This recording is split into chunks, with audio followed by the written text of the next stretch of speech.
In the bustling heart of Lagos, there was a small roadside restaurant that everyone swore by, Aya Basira's Kitchen. Known for her flavorful jollof rice, tender suya, and unforgettable pepper soup, her spot was always packed. Taxi drivers, market women, and even office workers would line up to grab a taste of her signature dishes.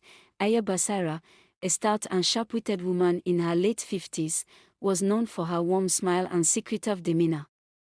Despite her popularity, she had no apprentices, nor did she allow anyone into her kitchen. People chalked it up to her being protective of her recipes. What no one knew was that Aya Basira harbored a dark secret. Her magical flavor wasn't from any exotic spice or culinary brilliance, it was from an unusual ritual she performed daily. She believed her urine, when mixed in tiny amounts into her cooking, was a spiritual seasoning bestowed upon her by a mysterious herbalist she had visited years ago. He had promised that adding this essence would bind customers to her food, ensuring they returned again and again. The restaurant thrived for years. Customers would rave about how they craved her meals, unable to replicate the taste no matter how hard they tried. Some even claimed her food cured ailments and brought them good luck, but as they say, secrets never stay buried for long. One fateful day, a young journalist, Sod, who worked for a local blog, decided to investigate Aya Basira's unmatched success.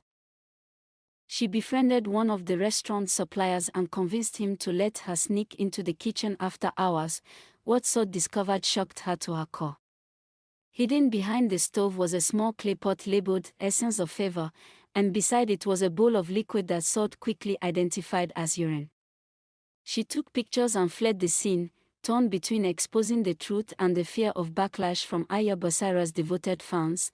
When the story broke, chaos erupted.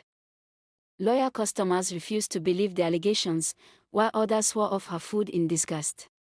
Aya Basira initially denied the claims, but when a former herbalist stepped forward and corroborated the story, she had no choice but to admit it. The restaurant shut down, and Aya Basira disappeared from Lagos, leaving behind a legacy of food, mystique, and betrayal. Her story became an urban legend, a cautionary tale about the lengths some people will go for success.